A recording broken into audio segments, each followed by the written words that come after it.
Les prometí a José Luis Esper, después vendrán Nelson Castro y luego Andrés Cisneros, pero les prometí a José Luis Esper porque debe ser una de las personas que debe estar contenta con las nuevas medidas económicas del gobierno, que son, como ustedes saben, bastante ortodoxas. Faltarán 120 más medidas, pero de cualquier modo empezamos un camino, devaluaron, no sé si él quería devaluar, seguramente que no, pero era como imprescindible, subieron las tasas para contrarrestar el tema del dólar, para que no se caigan las reservas.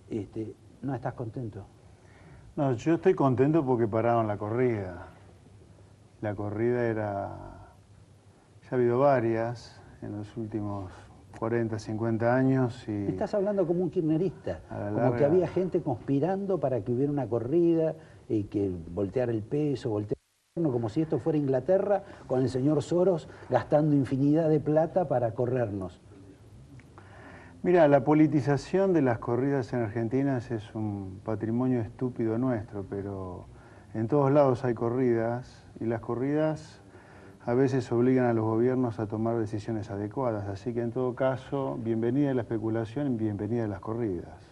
Esto es que la corrida sirvió para que el gobierno, digamos, se enderezara. Claro, así como la corrida de 2011 lo llevó al gobierno a cometer la tontería del cepo, esta corrida lo llevó a tomar una medida mucho más razonable, que es devaluar e inmediatamente subir la tasa de interés para pararla. ¿Qué hizo el cepo? Aceleró la corrida.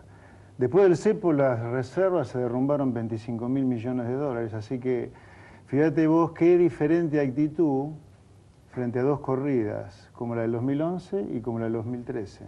Ahora, yo estaba acordándome, inclusive por ahí tengo una tapa que le voy a pedir al director si me la pone, una tapa de La Nación, de la época de Isabelita, que vale la pena recordar, donde Isabelita decía lo mismo, que en la Argentina no es que hay inflación por gasto o por alta emisión, sino por los precios internacionales que subieron.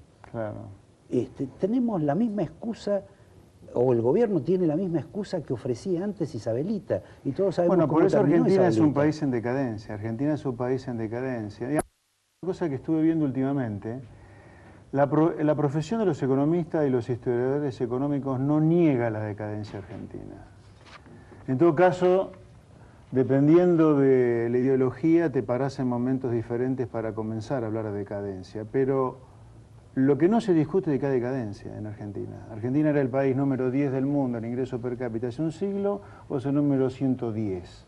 O sea, en 100 años perdiste casi un puesto por año en el ranking mundial de ingreso per cápita. Otro día discutimos la estadística esa también, de 60 y pico de años, ¿no? 100, 50, sí. en 50 bien, éramos, sí. hace 50 éramos Australia y Canadá, hoy estamos lejos los dos, digamos, no importa. Decadencia, nadie la niega que existe. La progresía argentina dice que la decadencia empezó con los 40 años de liberalismo que arranca en el 76, lo cual es algo ridículo, pero bueno, no hay discusión de que hay decadencia. Uno de los motivos por los cuales Argentina es un país decadente es estar echando la culpa a la inflación a diferentes extraterrestres o los precios internacionales o los mercados concentrados o los empresarios angurrientos de plata, cuando la profesión ya ha, digamos, demostrado estadística y matemáticamente que la inflación es un fenómeno esencialmente monetario. Entonces, obviamente, mientras sigamos con la tontería de echarle la culpa a cualquiera, menos al problema monetario que Argentina vive teniendo por su problema fiscal, vamos a seguir perdiendo la lucha contra la inflación. En realidad, cuando vos decís, el tema es el fiscal. Claro, obviamente, sí. Por eso digo, este ajuste monetario, bienvenido porque paró la corrida que iba a generar una tensión financiera y política innecesaria. Ahora, cuidado, con la tasa de interés en las nubes, con el tiempo no parás el problema fiscal, solamente detuviste la hemorragia. Ahora, digamos, también transitoriamente. La herida está, que es la tasas fiscal. tan altas que obviamente disfrutan los bancos, ¿no? Me parece. Sí, obvio. Mucho tiempo, si no estudié mal, vas a incrementar el cuasi fiscal, con lo cual en alguna medida... Mira, Lo que ha hecho el gobierno, tomando un poco lo que vos decías en el editorial, silenciosamente ha empezado a endeudarse para financiar el déficit fiscal y ha financiado a pagar deudas con deuda. Pero el hecho de que vos emitas dinero y después lo absorbas colocando deuda cuasi fiscal es como financiar el déficit fiscal con deuda pública. No es nada que Argentina no haya hecho en el pasado. No, por supuesto, pero también implica obviamente, inflación. Digamos, todo, a ver, financiar déficit fiscal con deuda pública, a la larga vos vas a tener que pagar la deuda pública. Argentina ya ha defaulteado varias veces la deuda pública. A la larga de otro gobierno. Sí, a la larga, hablo como un país. Sí, a mí no me importa el kirchnerismo ni el masismo, nadie. Me importa el país. A la larga, las deudas se pagan. Si vos la financiás con emisión, la pagás hoy con inflación. Si la financiás con deuda pública, que está empezando a pasar ahora, bueno, la pagará alguna generación siguiente. Ya sea con algún impuestazo o con una crisis por un default de la deuda, ¿no? ¿Qué sabes de un bono que proveería el ANSES o el Ministerio de Economía, pero con recursos del ANSES, con la garantía, ¿no? El ANSES tiene, recordamos a la gente, porcentajes importantes de distintas empresas de la Argentina, digamos porcentajes significativos en algunos casos. Eso es una masa de dinero del cual el ANSES no se desprende, no lo vende, que en alguna medida le sirvió mucho a las empresas en algún momento, y que ahora, en lugar de venderlo, dicen que actuaría como garantía para emitir un bono, para lanzar un bono al mercado, esto es, poner deuda. Bueno, digamos, por eso digo, no, si sé algo, no sé nada de eso. Me entero Bien. Por vos. Bueno, no es lo único que hemos descubierto que esta noche no sabe. Vamos a buscar algún... No, hasta ahora es lo único que encontraste que no sé. Bueno, pero ahora vamos a la segunda. A ver si encontrás otra cosa. Ahí está, vamos a ver. Cuando Néstor estuvo en el gobierno hizo la famosa refinanciación de la deuda. Sí, un desastre fue. Bueno, pero olvidémonos, ya bueno, fue un desastre. Todavía no pudimos colocar deuda 10 años después de la reestructuración de la deuda. Si 10 años después de reestructurar la deuda no podés colocar deuda, eso fue un desastre. Pero en ese momento se pagaban tasas, según explicó Néstor, que por eso se refinanció la deuda, verdaderamente abismales. Sí, había que reestructurar, pero por supuesto que sí. Bueno.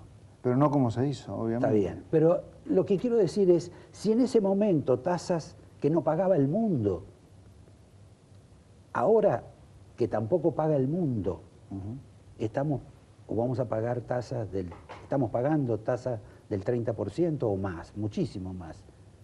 ¿Qué haría Néstor Kirchner frente a una situación como esta?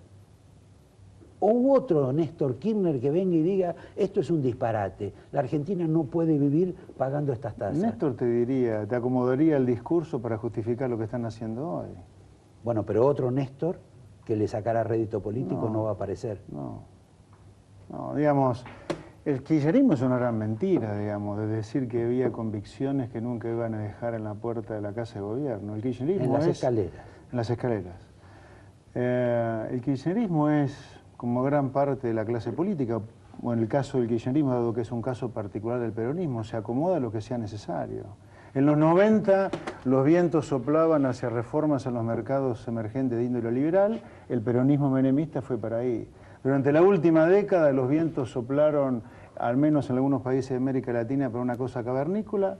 Argentina fue rumbo a la época de las cavernas. Déjeme decirte algo que para mí es muy importante, que vos algo lo planteaste en el cuadro con los ingresos con los cuales vive el 65% de los chicos. Hoy los economistas estamos muy ocupados discutiendo el tema de la inflación o el parar una corrida cambiaria. Ahora tenemos que empezar a discutir también el desastre estructural que el kirchnerismo deja en Argentina. El desastre de mercados rotos, prohibición de exportaciones, retenciones a las exportaciones, un agro calumniado, un petróleo destrozado, la ganadería de cría destruida, con mercados cerrados, un país que es mala palabra en el mundo. Creo que tenemos que empezar a pensar en serio esa reforma estructural, porque la contrarreforma estructural que ha hecho esta gente durante la última década, yo te diría, es un ancla para crecer a tasa alta y sostenida en la próxima década. No es solamente la inflación acá. Vos, por lo visto, no confías en que dentro de 3 años los argentinos nos vamos a volver millonarios con YPF y vaca muerta. No, a ver, sobre ese tema, desde que el gobierno inicialmente confiscó a Repsol y YPF, porque estuvieron 2 años sin pagarle. Ahora recién se les expropió cuando se le paga con deuda. Argentina perdió 2 años. En esos 2 años, países como Estados Unidos han provocado un boom en la producción de shale gas y shale oil. Así que los precios a los cuales Argentina va a sacar o va a vender el producido de vaca muerta el día que lo saque, va a ser a precios relativamente más bajos que los de hoy. Así que olvídate que Argentina va a tener una cosa así fácil para hacer como fue el granero del mundo en su momento. Es más, te diría, ojalá que no vuelva a ocurrir lo que ocurrió hace medio siglo, que Argentina era el granero del mundo. Para que no sea tan fácil la Porque vida. por culpa de eso, Argentina se preocupó, en lugar de producir, estudiar, trabajar y competir, a redistribuir. La redistribución es la maldición que ha generado en Argentina los recursos naturales. Argentina discute hace medio siglo cómo redistribuir mejor un ingreso que en realidad no tiene, porque el ingreso está en la cabeza, no está en el campo o en el petróleo. Si tu cabeza falla, como falla la cabeza argentina, sos un país decadente como Argentina lo es, por más granero del mundo que haya sido en su momento, o por más que descubras vaca muerta a precio de oro, cosa que difícilmente ocurra. Y aunque ocurra, y aunque me equivoque, ojalá que no sea así. Y volviendo al tema de la devaluación, uno escuchaba a los kirchneristas que hablaban de Krieger Bacena, de Sigó, de ministros peronistas, de ministros radicales, de remes, que devaluaron como siguiendo recetas internacionales porque eran antipatriotas, porque eran idiotas, etc.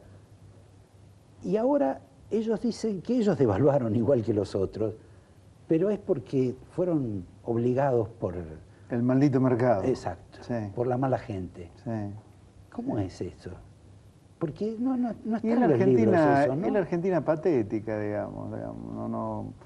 Vos hace medio siglo que negás que el problema de inflación sea esencialmente fiscal y monetario.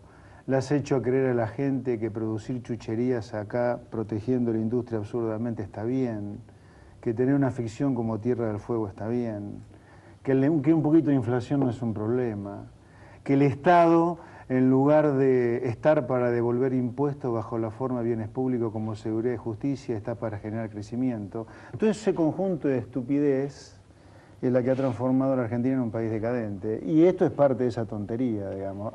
Si devalúa Sigó es tonto, si devalúa Alemán es tonto. Ahora, si devalúa yo, lo hago porque estoy defendiendo a los argentinos del maldito mercado. Es siempre lo mismo. Yo no sé cómo Argentina no se cansa de hacer siempre lo mismo. Al menos yo de verla, yo que estoy afuera de todo partido político y todo interés por la política, estoy cansado de escuchar siempre lo mismo.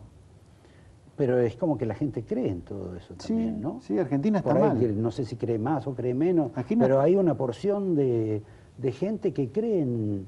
del mismo modo que con la mejor buena voluntad, uno observa toda esta política que se ha desarrollado sobre el tema de los precios cuidados. Porque ¿cómo no vamos a cuidar los precios, que son los precios de los alimentos para nuestros hijos, etcétera? ¿Por qué no los controlamos en forma masiva, popularmente? Mira, los problemas de Argentina son varios. Uno de ellos es la educación. Acá hay una clase política que deliberadamente ha destruido la educación en la Argentina para que la gente piense con los pies y no con la cabeza. Así le propones cualquier pavada y te votan. Pero esto de los precios cuidados, no hay ningún país que tenga el ingreso de Argentina, que es el número 100 del mundo o 110 ingreso per cápita, no más, pero no hay ningún país de ingreso per cápita de Argentina que haga lo que hace Argentina, por ejemplo, para cuidar la inflación. Todo país como Argentina pertenece al G20. El G20 son los 20 países con mayor ingreso del mundo. No se nota, Y nosotros estamos tratando de bajar la inflación, no precios cuidados. No se nota, En fin, José Luis, vamos a suspender acá, te apruebo el examen, a pesar de ese no sé. Eso es inside information, yo no estoy para esas cosas. Está bien. Hay otros economistas que seguramente te la traen. Bueno, voy a invitarlos para el próximo programa. Claro. Déjame decirte una cosa importante para mí, para dejar un mensaje,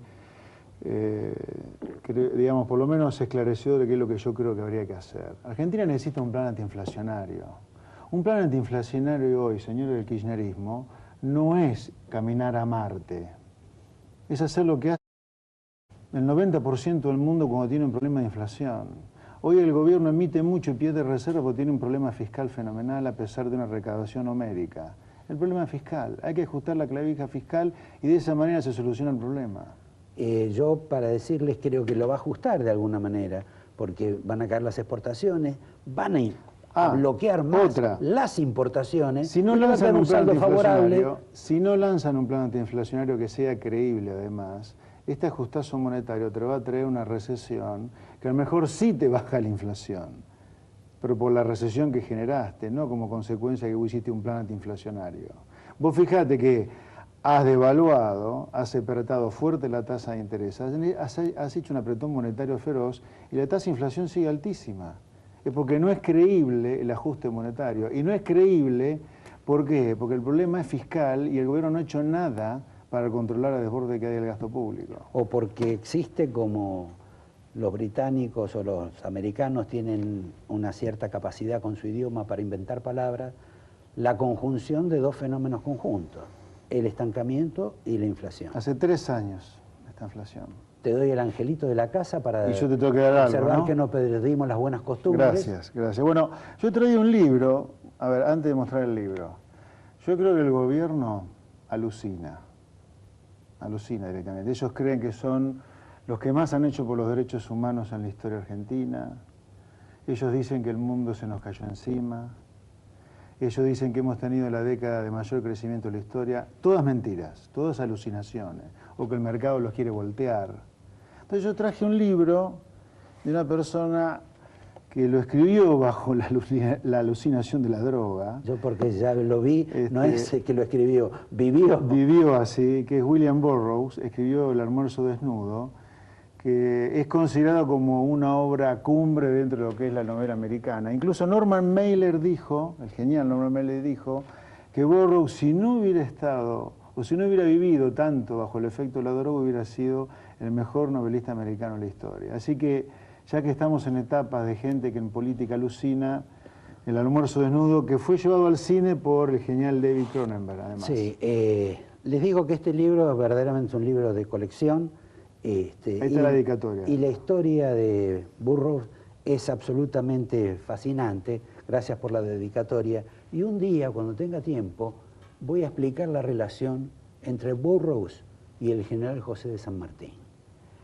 Pero para eso voy a necesitar otro día, otro tiempo, pero bueno, no es lo único, yo soy un poquito más grande que vos. Gracias, José Luis. A ustedes los invito a que en un minuto acá...